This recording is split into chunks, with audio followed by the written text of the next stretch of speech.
All right, guys, we got an exciting episode today talking about when to hire your first employee. Yeah.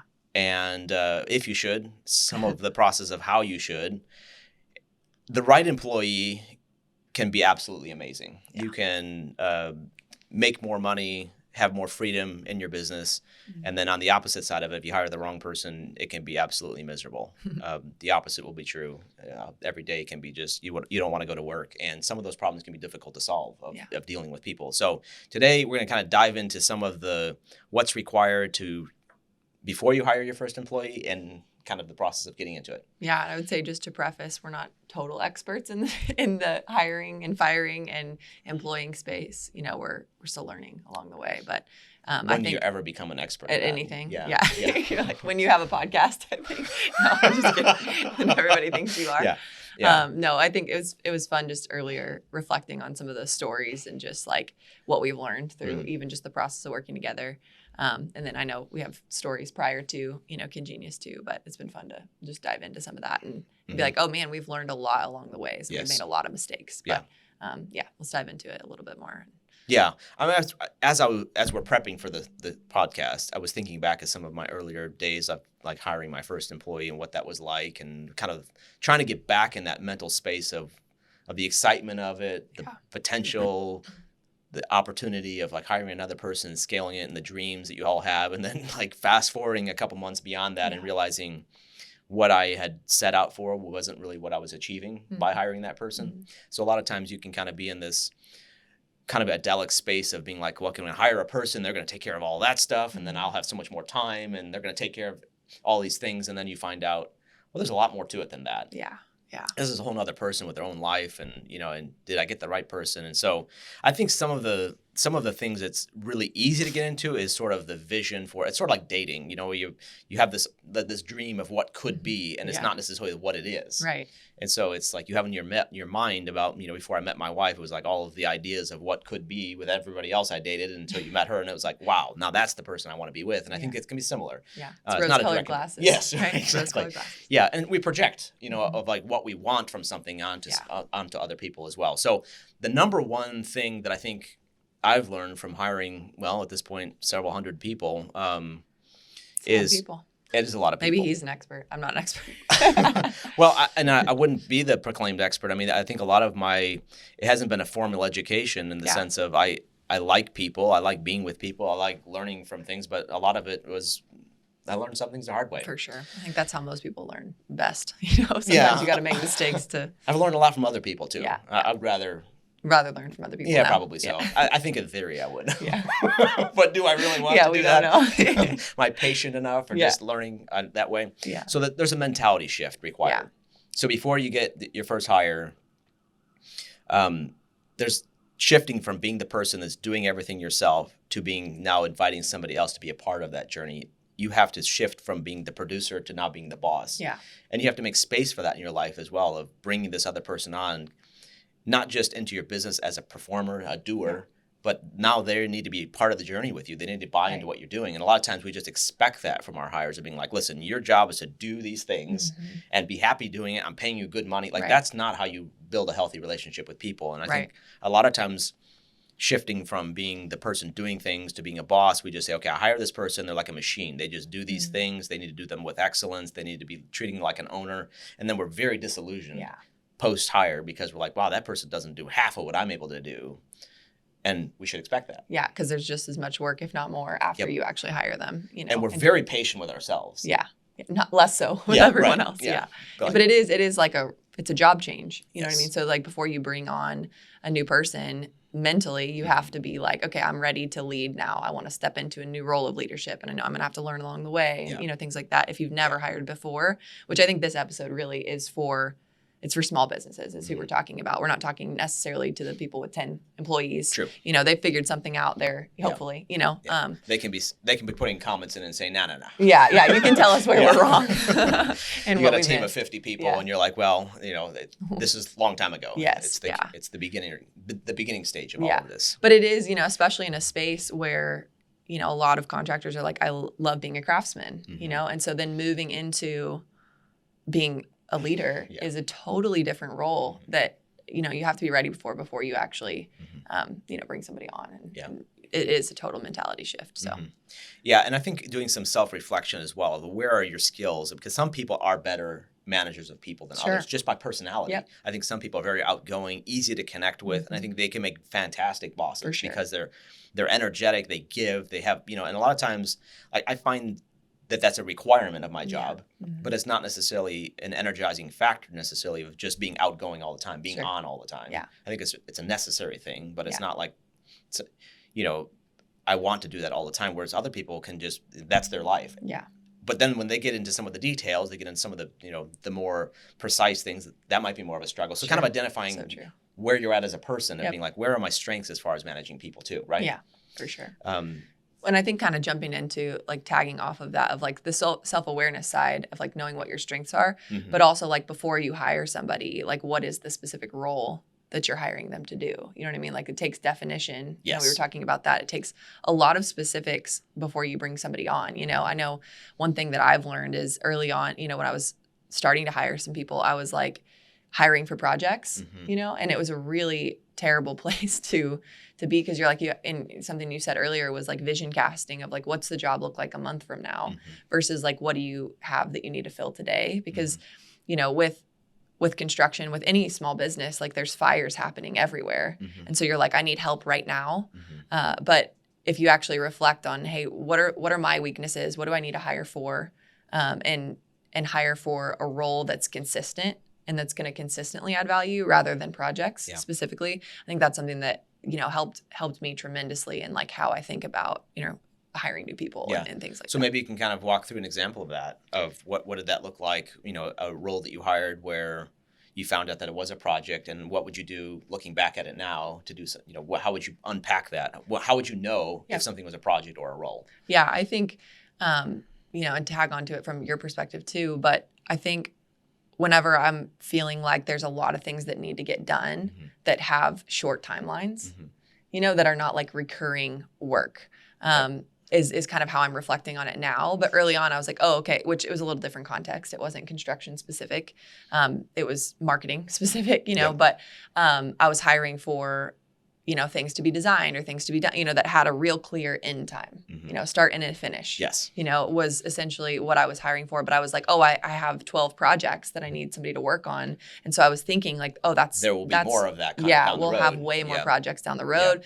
Projects will never dry up, things like that. And it probably is similar to construction too, of, like, does it make sense to hire a production person or does it make sense to sub it out, things like that. And so I'm sure there's similarities there, but I think just going back, what I would have done differently is I would have defined the projects more clearly up front of like, hey, well, how long do I think this is going to take? Like actually just giving more definition to the project in itself. And then I probably would have just outsourced it, or found somebody internally who had some skill set, to be able to just trial a project or things like that as well. So it might be a little different in the construction space, but for me, it was a big learning curve in hiring people, because people are here, you're hiring them indefinitely. You know what I mean? You're not hiring them for projects. Whereas contract labor, it's easy because if it doesn't go well, then you can find somebody else to contract out the next, project. Well, that's a fantastic point. The process of hiring, the process of firing people, if you ever got to that, is so mentally and emotionally taxing, and it costs your business a tremendous amount of money. Getting from a person that doesn't know anything about your business, vested, on board, engaged with what you're doing and everything else. I mean, that's a very expensive process. I mean, it doesn't really turn things. It's not as though you won't see the value of it immediately. Yeah, no, but there was value for sure, right. but just not like longevity of value. You know what I mean? Like I've done that too. Hired for projects, hired for the thing that you're thinking, I'm getting a lot of this type of work. If you're talking about whether or not to subcontract something or whether or not you need to hire somebody to do it, you can.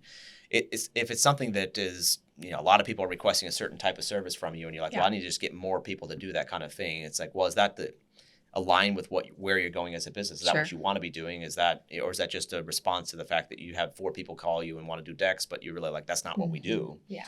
So that might be part of it as well. I like the idea of really define this whole idea of defining is kind of what we're on now, is just being like making sure it's clear of what does it look like a month after you hire that person. Do you know exactly what the expectations and what does success look like? What would make you happy? The other element to this as well is you could say, well, I've got all that laid out, or I know what in my head what that would look like. But if you really looked at what that role is and you said, well, that's like 5 people, that's not one person. Right. And how do I break that down? Maybe there's projects as a part of that role. Maybe what I need is one element of that. Maybe I need a part-time thing, because you're not going to find a unicorn that just comes in and that's a kind of a clone of yourself, or somebody that comes in and just, that can't happen. Yeah. But I mean, Sam, our producer, he's the only one I've ever found. Yes. Shout out, Sam. Yeah. Yeah. No, I think it's true. He's got this very healthy horn. I think one thing you said too is like you could assume too much about the role, or you could under what's the word I'm trying to say, like the amount of work that you're trying to hire up. You could underestimate or overestimate. Yeah, okay. Thank you. Yeah. In terms of the job, and so it's like just kind of recalibrating that, and maybe even connecting with other people who've hired people to be like, hey, what have you experienced in hiring somebody? You know, like what can tell me some of the stories that you've, things you've learned too. Again, we talk about humility and just asking other people so that you can learn from other people's, mistakes and wins, so you don't have to make them. Right? Yeah. So there's also an element of, even when you have experience, of bouncing an idea off of somebody else, just as a way of thinking out loud even. Sometimes it's just helpful to give voice to what we're thinking. Sure. Because then you're thinking, well, man, that doesn't even make any sense. What am I thinking? I'm like, that happens to all of us, where we can have this just generally unthought out idea of like, I need this. And then as you unpack it, as you talk about it, as you think about it, you're like, actually, it's not what I need at all. Yeah. And so I think that's really important to give it voice as well. Of like, sometimes that's putting it on paper. Sometimes that's talking to a friend about it. Sometimes that's talking to somebody with more experience. Well, that'd be a good thing to do. Sure. Regardless. But let's talk about kind of like, so we have a well-defined role. We know exactly what it is, what we want. We know what success would look like a month to a year down the road. You can kind of vision cast that role. You're like, okay, I know what I need to hire. I know really what an outcome I want from that. And now it's like, we know it's not a project. We know it's not like, there's a clear role here. And now it's like, it probably comes down to like, now what's next? Like it's the process of getting that person on board. That is like, you're doing it. Like you're going for, like hiring a person. Yeah. Right. So, I mean, the easiest thing, the thing we see most common is people hiring people they know, right? Right. Yeah. So tempting to do. We've talked about that even on the marketing, episode of just like, I know a marketing person, they can build me a website. It's commonly what we do, because we're like, it's easier to talk to somebody that you already know. Yeah. And I think there's the assumption there that because we know them, we would work well together. There would be, things would be smoother because we know that person. I've hired a lot of people that I know. Sometimes that's worked. Most of the time, it's not been ideal. And I think one of the things behind it is I have a certain sense of loyalty to people, or even pride maybe, even of just being like, I want to be able to not disappoint somebody, particularly somebody that I care about. Sure. And I think you hire that person, and then you find out, man, oh man, I made a mistake. Now you're committed. Right. And you're trying to make it work. So you're trying to shift them to a different role. You're trying to figure something out. And you put a lot of effort into it. Right. Whereas I'm a big proponent now of just being, okay, I define what it is that I want, and now I'm putting that out there. I find the candidate that looks amazing. I did my due diligence, interviewed several people. You hire that person and set the expectation up front of being like, this is where I'm at as a business. Don't be like really setting the stage of being like, here's where I'm at as a person. I'm hiring you. I'm going to figuring stuff out along the way. I want to make this an amazing position, but let's set a trial period to it. Yeah. Because it might not work one way or the other. It might not be their fault that it doesn't work for you. It might be their fault. We just don't know what's going to happen. And giving yourself an out where you're not having to sit them down and be like, listen, you messed up and now I got to let you go, as opposed to just sitting them down and saying, you know what? We tried something. It didn't work. I'm sorry to disappoint you, but this isn't a great fit. Yeah. That's all that needs to be said. Yeah. Yeah. We'll break down the trial period thing for me a little bit. I think hiring people is expensive. So like one thought that comes to mind is like, man, it's expensive and there's training required in hiring someone. And so it's like, there's a lot of cost there. So like the whole trial period thing, like break that down in terms of like how you've seen that work well. Because to me, I'm like, well, then you put in a lot of effort to somebody who's like maybe only here for 2 months, which again, maybe the better thing, but yeah, break it down for us. It's a good point, because you do think about, well, things will get better when they know more about my business. I mean, you can't make a decision on somebody in 2 days, right? Or can you? And I think the situations where I found myself in the past where it has been I needed to make a decision after 3 days and I made one after 3 months was when everything was wrong about it. And what I mean by that is maybe not character-wise, maybe the person wasn't, I mean, they weren't a crook, you know what I mean? Like you can make those calls in 24 hours. Sure. Like, you know, the person is clearly not. We've had one time where somebody, you know, there was an ethical violation where you like after a day it's over, right? You know what I mean? Like it's very clear that there's dishonesty or whatever, and you know that's over. Yeah. But it's more or less being like, man, there was so much wrong about it. Like I thought they had more skills than they had. I thought they could connect better, and we've had those moments where, you know, you're like, well, let's give it some more time. Maybe they'll learn more about the business. It really needs to be right for your business, unless you want to be a trainer. Unless you want, I'm like, but you're a small business owner. Yeah. You don't have the bandwidth. I mean, you're not a big company. Sure. You're not Microsoft where you can just, or some big construction company where you can just be like, you know, we hire people and we have a training program. Like that's not you. Right. You're it. Right. You are the training You need program. somebody to multiply your abilities to get things done. Yeah, that's good. And I think that's where it's more or less, that's why you want to give yourself an out as a trial period. Because if you discover in that trial period, be like, man, most of this is not right for my business. And I've been a bit premature in hiring them. Yeah. But you give yourself an out and saying, and even a week into it, you can say, man, this is just not working. I'll give you an example of that. I hired somebody for finishing in my shop. Okay. And it was off of this Noah person. Hey, I know somebody that can do that. Yeah. And it was just all wrong. But we had this sort of conversation up front of being like, I'm not sure this would work. We're going to give it a shot. Yeah. Looking back at it now, I do several things differently.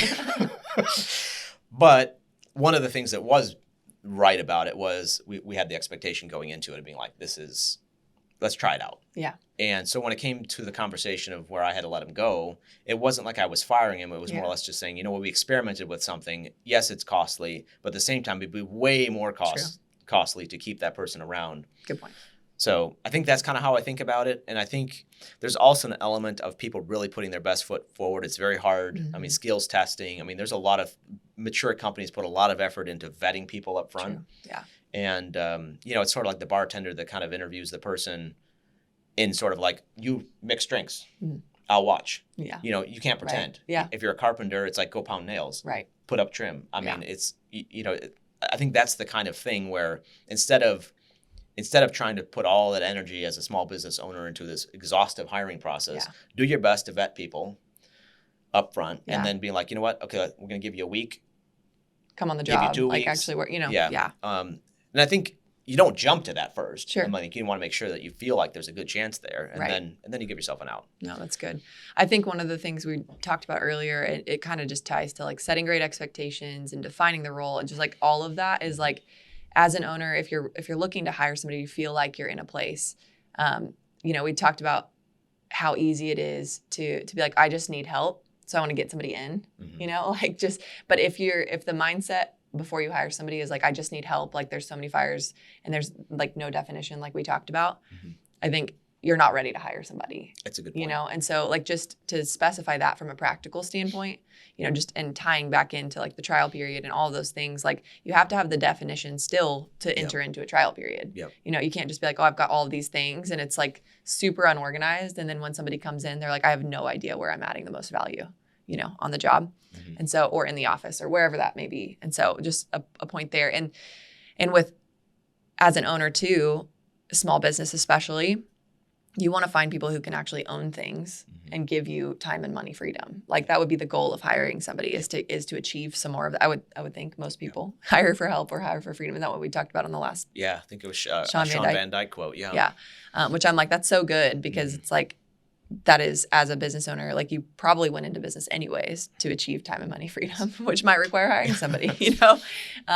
And so I think the ability to define things and have clear ownership and having the specifics that are measurable allows you to, and I know we've worked on projects like that here even at Congenius of like the projects that we don't have clear definition for, ownership's not totally defined, like it never happens the way that you want it to go. You know, the project is never as successful as it could be if there's clear, measurable, you know, whether it's trial period or, you know, just defining the role up front too. So just a point there of having clear owners, like that's what you want when you're hiring somebody is like you want to be able to delegate things But you've got to be It's able so to, true. you've got to be able to map it out to where it's really, really clear to where the person you're hiring can bring the value that you're needing, because they don't know that. They can't guess, guess what you need. Yeah. They'll assume, yeah, what you think they think you need. And maybe in all of that, you're really pointing out that there aren't any shortcuts to that destination. And if you're not putting that work in up front, it's not going to get better if you don't. Yeah. I mean, it's not going to happen by itself. Yep. So to your point of you're not ready to hire somebody, well, until you put that work in to define that role where somebody does know exactly what it is that they're doing, and you know what success looks like, and they say, well, you owned that and you didn't succeed, or you did own it and great job. Right. Like what a disappointing job if you got into, this small business type of scenario where you didn't know whether you were winning or losing. Right. I mean, I think obviously we have a small business startup. A lot of times roles are very fluid, and I mean, even our roles have shifted over time. Yeah. And so if you're in a position like that, I think the other angle to this would be trying to address even that up front, setting the expectation that the expectations are fluid. Yeah. Where somebody's down for the ride. There's the Shackleton quote, where he's like, he put this ad allegedly talking about hardship, danger, chance of return unlikely. Death possible. Yeah, right, exactly. It was like you could die on this trip. Yeah. But if we make it, Arctic expedition, then glory and fame. Yeah. Essentially. And so it's kind of like letting your new hire come along and saying, you know what?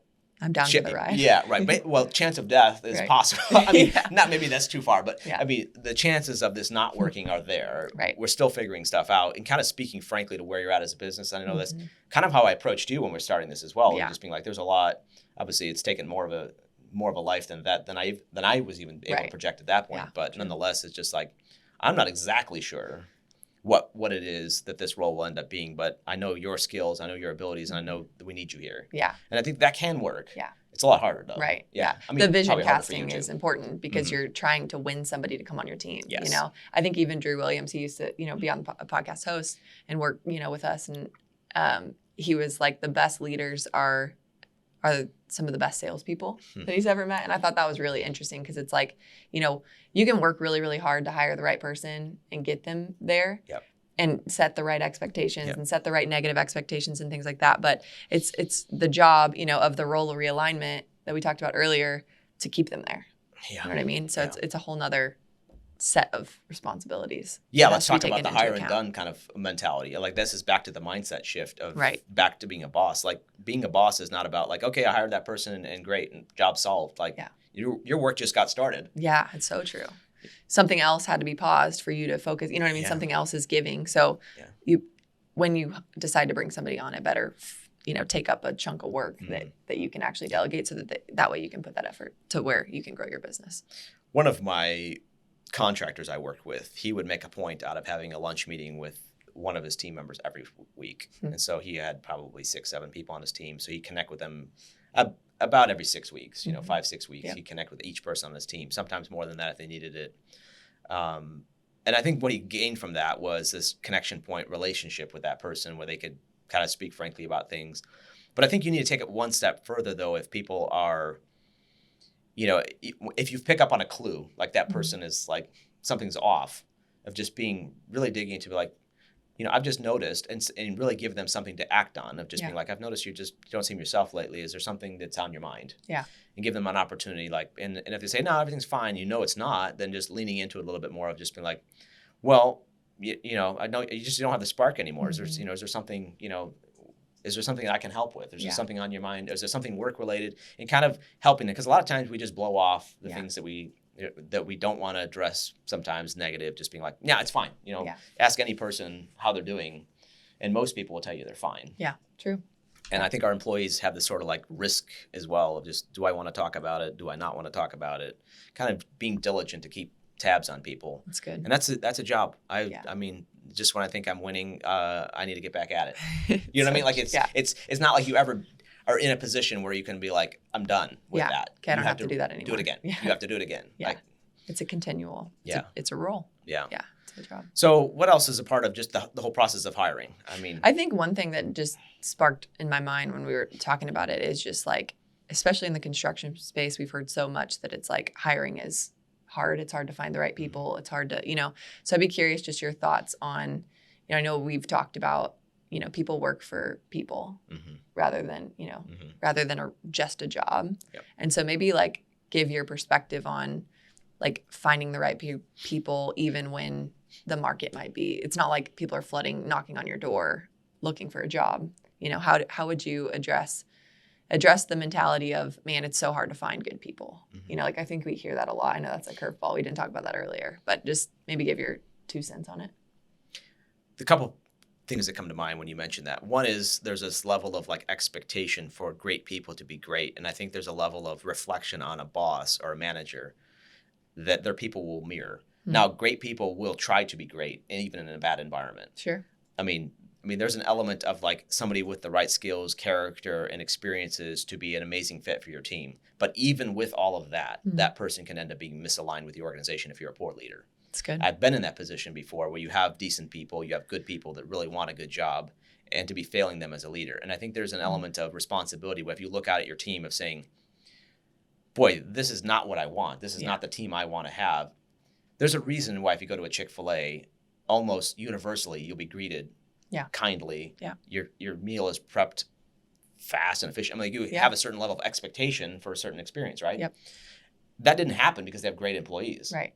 They do have great employees, but they're also, the whole management aspect of it is huge there. Yeah. And so I think you see other great entities that really have a great leadership team as well. And I think that's the other element that comes to mind when you talk about great employees are hard to find. Well, sometimes the great people don't want to work for somebody that's not worthy of them. True. That's true. And I've seen that over and over again where somebody treats their employees disrespectfully, doesn't value them. Who wants to be there? Nobody. And so, like, man, good help's tough to find. It's like, well, yeah, if you treat them like dirt, you will never find good help. Right. And I think there's particularly like in modern society, there was a time when people were just glad to have a job. And, and it's you went from like slave labor to being like one step above that. Yeah. But like nowadays, people want freedom. They want experiences. They want, we're in like the lap of luxury as a society. And so you have to woo these people. Yeah. And I think people want to make impact. Like, you know what I mean? Like, Yes. I know there's like such a huge, especially like younger generation, you know what I mean? I know that there's certainly a stigma on that of like young people don't want to work hard and things like that. But it's like, actually, I think, if you flipped that narrative and actually we're like, actually, they just want to make an impact. So you need to cast the vision of impact. We're impacting families through construction. We're impacting, you know what I mean? Just lives, homes, things like that. If you cast vision there, I think people will have not as hard of a time. Okay, so let me play the devil's advocate. You got some guy that's like, man, you see all of the like addictions and patterns of behavior and theft and character weaknesses, and that's you're like the policeman. All you see is essentially people that are acting out. Right.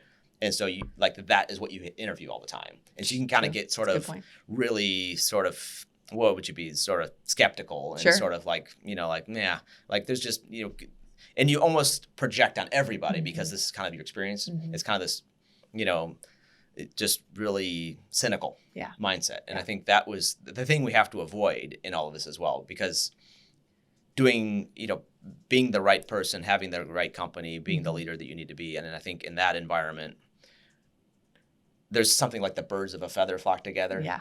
Just being that person, sometimes the results follow it. That's a good point. It takes some work to get there.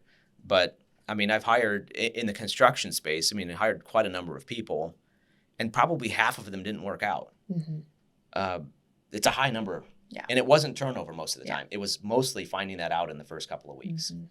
And then the ones that, made it past that, then you can invest in those people. And then you can try to, and I think, give me another just story of that when I ended up selling my business and moving to this into construction. Moving from construction to software for construction, which is it's been my passion for a long time. You can kind of see even that whole process of some loyalty from the previous team that I had to them and they had to me.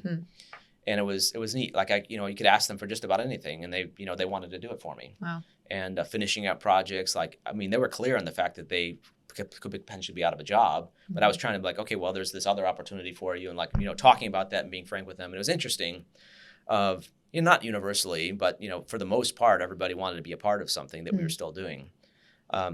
that wasn't always the case. Yeah. Like early on, you know, trying to get into the mode, particularly the first hire, like somebody's feeling risk. They're feeling like, man, this could all blow up and I'm the first person. And, you know, and I think that's why we hire somebody that's easy. Because we're like, well, that person might not know anything, but at least they'd be loyal and they're not, you know, they have my back. Yeah. But I think we need to challenge that assumption. Yeah, no, that's good. It made me think when you were talking about that, I'm curious your thoughts on this of hiring experience versus like inexperience. Yeah. Like what would you claim to be the better way? Boy, yeah. It's tricky, and it probably depends. There, probably just in the sense because I think there's going to be some people going to think a little bit differently about this. But I think when you need experience is when I keep whacking the microphone. That's okay. I think where experience really plays is when you want to be able to just delegate to somebody and they have them take over complete ownership, right? Where it's just, I don't want that job and I want somebody else to run with it and I don't want any involvement in it. Well, then you better have experience because you're not in a position to train that person. Yep. If you're hiring for something that you're not, you better have experience. Yeah. And if you're in a position where you're saying, you know what, I don't really necessarily value experience in this role. I want to be able to train 5 people to do this particular thing. This could be a production thing. Yep. I want them to be a part of the shop. They're going to be doing this thing. And you have a clear training program and you know how to do that. Then you don't necessarily need experience. You need character. Yeah. So I think if you need experience in areas where you're not an expert and or you don't want to necessarily invest the resources into it. So I've hired a lot of people that did not have experience and I regret most of those times. There have been a few exceptions to that where somebody has such a go-getter mentality and they have the personal drive to win, the personal drive to be a part of the team. And they're saying, I'm going to do whatever it takes to do, you know, to get something done. Yeah. You know, hence our unicorn in the room where, he's in a position where I'm going to do whatever it takes to get something done and be, you know, I think that's where even when there's not necessarily years of experience, it's compensated by the fact that person's so hungry for it. That's good. What thoughts come to your mind in that regard? That's good. Yeah. I think I see a lot of potential in not retraining bad habits. And so part of me, and which I like what you said about like, you better have some experience in it if you're going to be like, you can't just, nobody knows what they're doing and you're hiring, you know what I mean? I like what you said there. You have to have some direction and those kinds of things. But I with people who have less experience, but are hungry to win, like what you said, like they have that drive, they have that just willingness to learn new things. I think it can be a really wise investment if you can be patient with it and, you know, not expect the moon from somebody who doesn't have any experience. But I think, you know, having experienced people a few times on paper isn't always, you know, you're hitting on a phenomenal isn't always point. what wins at the end of the day. Yeah. And I think sometimes we just need to break down what experience even means, because I've met some people with 2 years of experience that are way more experienced than somebody who has so-called 30 years of experience on paper. Right. And I think one of the reasons behind that is that person that's got 2 years of experience, all of that was actually that was an upward path for them up, where sometimes the 30 years of experience was just the same thing, the same wrong things repeated over and over again for 30 years. Right. So that person doesn't have 30 years of improvement. They have 30 years of replicating bad things. Yeah. And that's the thing you see all around us, not even just in like as an employee, but even as human beings. A lot of times we can just replicate the same patterns of behavior that are wrong and get the same results. It's true. So I think you bring up an interesting point, because I would also hire somebody with less experience that has the enthusiasm and character. But where's that minimum threshold at? You don't want to be training. You don't want to be the first person introducing them to something necessarily. Right. But somebody that's younger, hungrier, motivated, that can be a phenomenal hire. Totally. And I think, I mean, just even in the construction space, I think a lot of times it can be hard to have an exit plan.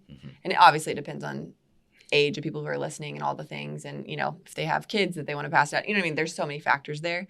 But I think that there's probably going to be like a wave of hungry young people who like the idea of business and growing something new and things like that. And it's like, if you can get your arms around them and grow them, could build a succession plan with some of that. So anyway, that's a good point. That's a random thought, but I like the thinking long-term, you know, vision for businesses. So anyway. So, I mean, there's an element of kind of going back to the beginning here as well of like when you're hiring somebody, is it something, if you're not prepared for that leap to hire somebody, it's probably loop somebody in that has hired people before and kind of use them as a consultant and being like, what do I need? What roles do I need to hire? And that's free. I found that just about, I don't know if I've ever been rejected from advice from somebody. People love to give you their opinion. 100%. Yeah. Whether I agree with it or not, they're Sure. going to tell me how they think, which is can be, even if there was 10% of it was right, I'm learning from that 10%. For sure. And most of the time it's way higher than that. Yeah. But nonetheless, even if it was only like, I only got one nugget out of it, I got one nugget out of it. I learned something. Yeah, for sure. So just being able to say, you know what, here's what I'm thinking on doing, and then being receptive to it. Because a lot of times you're going to say, that person's going to tell you, well, have you thought about this? Have you, what about that? And you're thinking, great. Yeah. No, that's cheap learning. Yeah. No, it's really good. It doesn't cost you in the sense of the pain and suffering that might have been otherwise been there if you hired the wrong person. Right. Yeah. No, I think that's good. What are, okay, so just like as a ending, what are some things, just like quick one-liners that you would say, some things that you've learned through hiring people? Do you have any like one-liners to don't ignore the red flags. Yeah. We've seen that over and over again. One thing's off, I'm like, it'll probably be okay. Yeah. And then you're like, man, we should have listened to that one. Yeah. You've got a good one. Good. Well, don't hire for projects. We talked about that earlier. Yes. I think that's it's foundational to like growing your entity and not wasting money. Sean Van Dyke's, are you hiring for help? Or are you hiring for freedom? Yeah. And so it's like, if you're hiring for help, it's like you're training that person, you're hiring for freedom, you're delegating, like you want that person to own it, run with it. That's good. I think we talked earlier too about vision casting, but like having the definition and hiring for today. Yes. You know what I mean? I think that's a really big point to drive home of, you have to hire for the role today. You can't hire for the role 2 years from now because you can't predict what 2 years from now is going to be. Yeah. But vision cast where you're going, because again, they're buying into you as the leader too, and they might not just be the person you need in 2 years, but they might very well could be. For sure. Fire fast is a good one too. I mean, I think it's not, I mean, you're not hearing from me for the first time, but I think that's the idea of knowing when to call it. If things are off, do yourself a favor. Yeah. Do that person a favor. Yeah. Nothing's going to get better. If you know that it's just like, man, oh man, this is just not working. Yeah. Get it over with. I would go one step further, hire slow and fire fast. Right. I like that. Like actually take your time with hiring. Don't just hire like, again, we talked about the person that or, go through the process of hiring. And obviously we didn't really get into like the specific process of it, but take your time with hiring, because it is like you're kind of marrying someone, you're investing in someone and they're taking a chance on you too. Yeah. So, and I think tying into that as well is the whole process of firing fast means that you need to have a plan of, if this person is somebody you know and care about, talking about that up front. Yeah. Be like, okay, these are the conditions in which I would just let you go, and would there be any hard feelings? And if they'd be like, you know what, actually I'd be pretty sore at you, then don't get into it. Yeah. Because you need the opportunity to be able to fire somebody. Yeah. Don't ask me how I know that. That's good. All right. Now, book recommendation as we close. We both love Multipliers. Yeah. I think it's a great book. Who's it by? Liz Wiseman. Thank you, Sam. Liz Wiseman. Okay. Yeah. We love the book. Right. Have no idea who wrote it. Multipliers. Yeah, it is a phenomenal book. It is a phenomenal book. And what you'll gather from it is really the idea that great leaders are able to multiply, and mediocre leaders are essentially just addition, basically just adding as opposed to multiplying. Yeah. And the idea of multiplying your team is a phenomenal one. Yeah. And I think it requires some mindset shift. I mean, not to spoil the book, it's a phenomenal read. Pick it up on Audible, Amazon. I think we'll link to it in the description. Well. Yeah. Awesome. This is fun. This was fun. Yeah. It's a random musings, and I think a lot of this just came from us making mistakes, learning along the way. And I think there's no harm in that. Yeah. Yeah. Let us know what you guys learned too in comments. Let us know, 100%. Some stories that you've faced, and some tips that you have maybe for other people, because, we do have people watching on YouTube and listening to the podcast and things like that. So trying to build a community of people who can help each other. So comment below. Thanks, guys.